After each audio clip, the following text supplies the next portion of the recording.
there. Hey, what's going on? It's going. Finally. Finally. Finally. Okay. Here we are. Here we are in our happy home. How you feeling? Pretty good. Pretty good. That's good.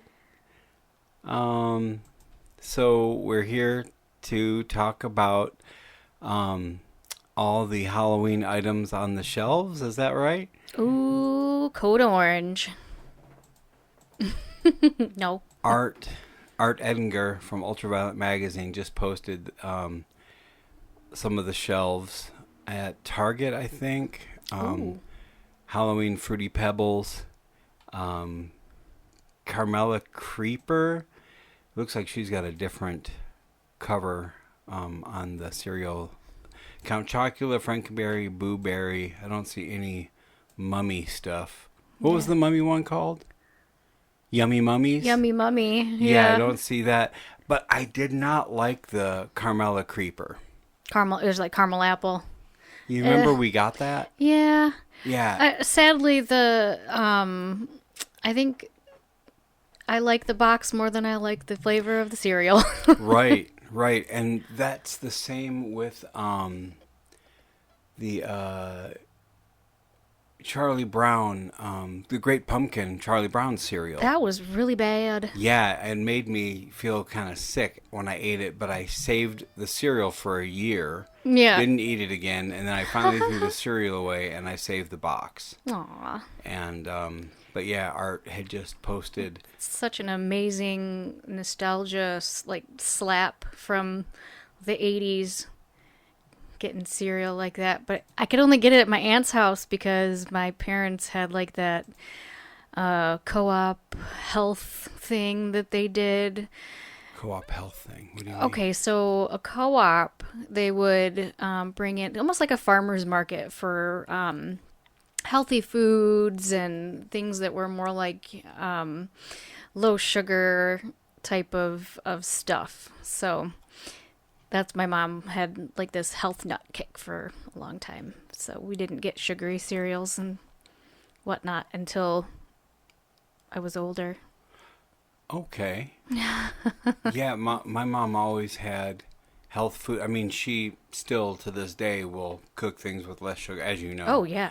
Absolutely. But I remember when I was very young, she would take us from, our house in Rose Township to, I don't remember the name of it, but it was like a all natural grain factory in the middle of like, I swear it was like an Amish town or some shit. Grain factory? Yeah, like grains and shit, and she would buy wheat germ and interesting. I wouldn't even know what to do with wheat germ. Yeah, like I bet she would remember. Oh, I'm sure. We should like ask her.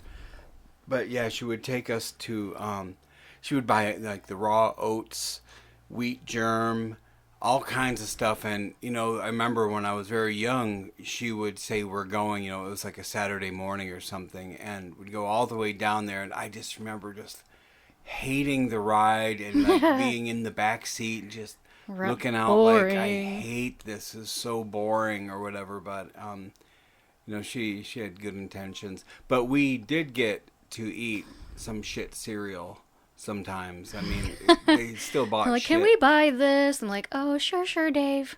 Yeah, it's still just garbagey stuff.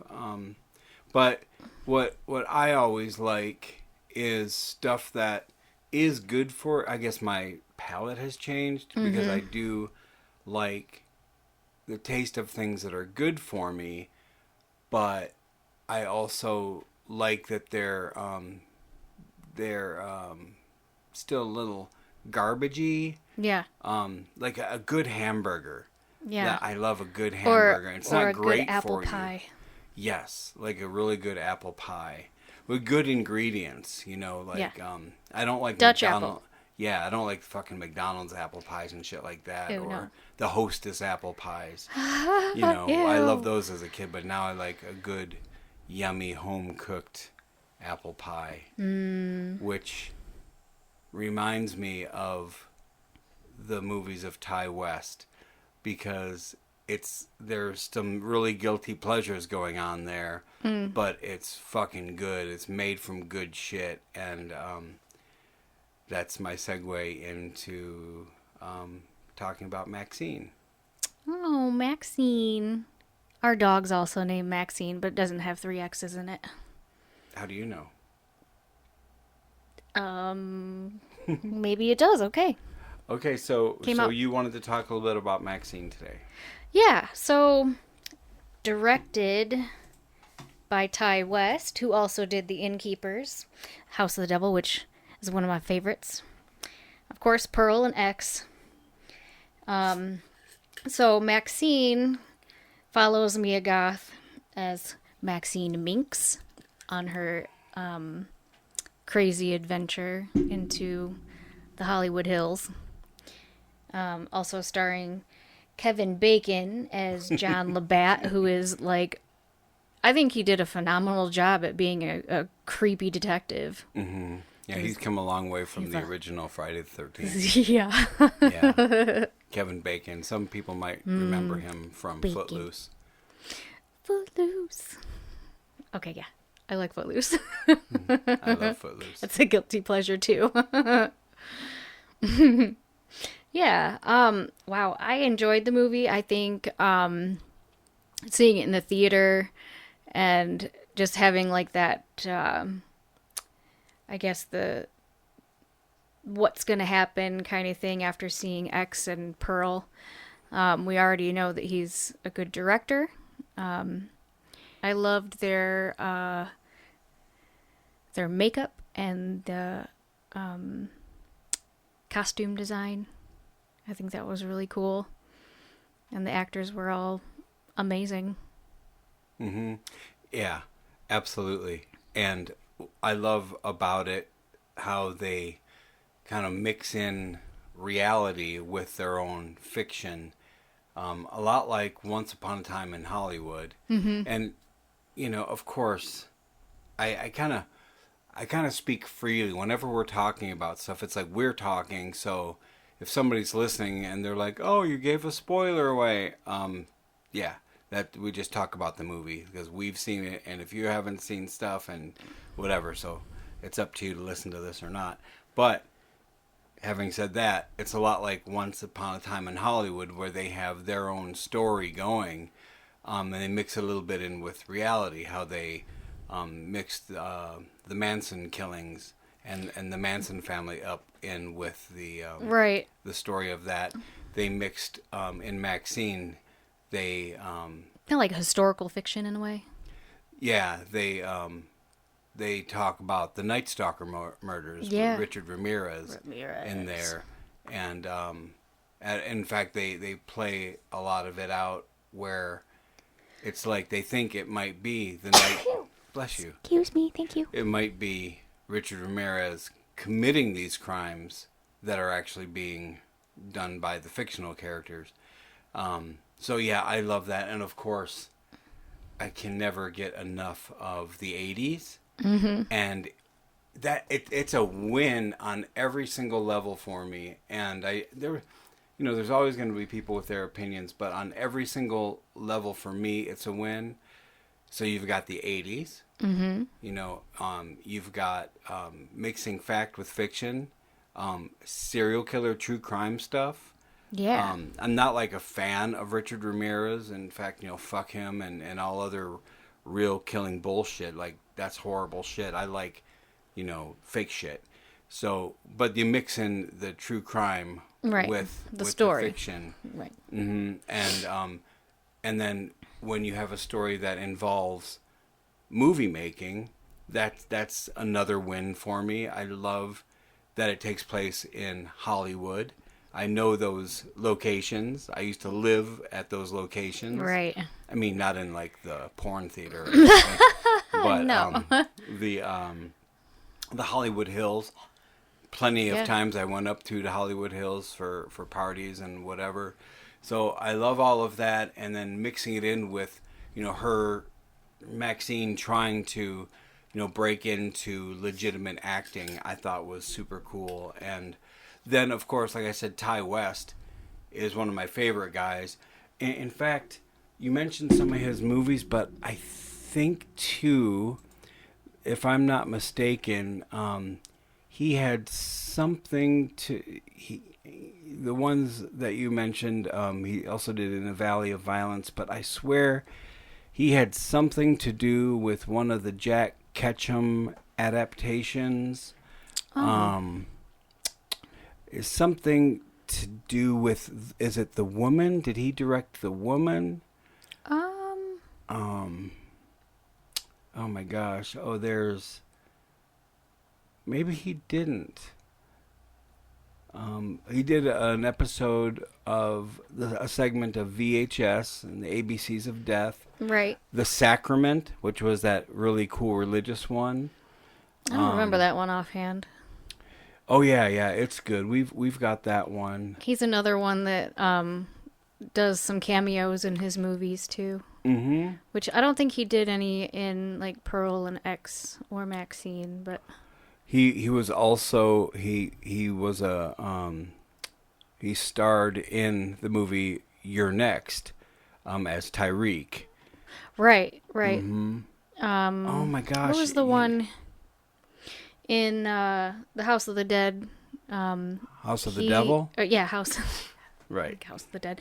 House of the Devil. He plays a teacher, or like the favorite teacher. Does he? Yeah. Oh. Yeah. But anyway, so just him as a director, knowing, like being a horror fan and knowing what, we as horror connoisseurs love, he has such a way with how he does things. So, like I was saying, it's all just a bunch of wins for me.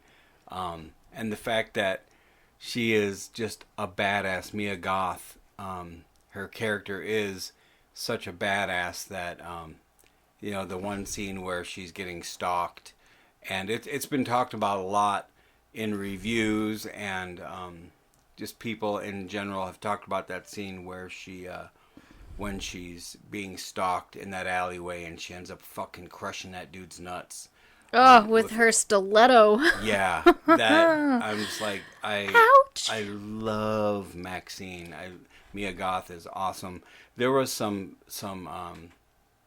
controversy around the making of this. Did you remember hearing about that?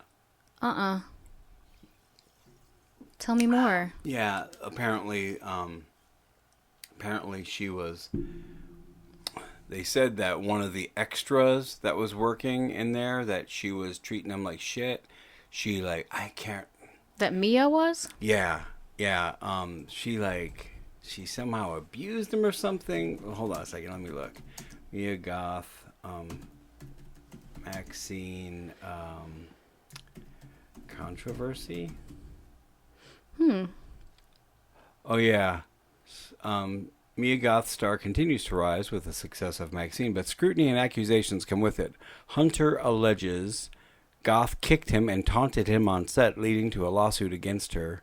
West and A24 is a background actor, and this was just something that I heard, and I don't know what to think about it, but apparently background actor in question, James Hunter, goes into vivid detail about allegedly what happened with him during the filming of MaXXXine. The original complaint stating that Goth had kicked him in the head while they were filming. Hunter now has gone to allege that following the incident, the actress followed him to a porta potty and flung the door open after he entered. As Hunter tried to apologize for not locking the door behind him, the actor claims that Goth said, "Nobody will believe you because you're nothing. Get the fuck off my set, you big baby." That's a quote. This is likely to, in reference to what Hunter pointed out in his original complaint, where he said he let a second assistant director know that Goth almost stepped on him while filming a scene, which led to the actress allegedly kicking him in the head on purpose. Interesting. The music was composed by Tyler Bates, who, if you know who that is a musician and producer. He's compose music for movies like The Dawn of the Dead, remake, 300, Sucker Punch, John Wick franchise, Halloween 1 and 2, etc. And The Walking Dead and all that stuff. But what our friend Britt and Raquel just informed me was that he now plays guitar for fucking Marilyn Manson. I had Oh, right. Yeah, I had I no remember them fucking saying idea. that. I was like, oh, okay. Yeah, Weird. 'cause I don't. Obviously, we don't listen to Marilyn Manson, but when they saw him the other day, and I've seen the recent pictures and everything, like the guy looks good. Apparently, he's gotten totally sober, and now he's got Tyler Bates playing guitar for him, which I don't know how great of a guitar player he is, but he still ain't John Five. Anyway, Quiet. so I guess that's about it. Yeah. Cut this one off and cut this one off. Don't cut it off. All right, thanks. All right. Bye. Bye.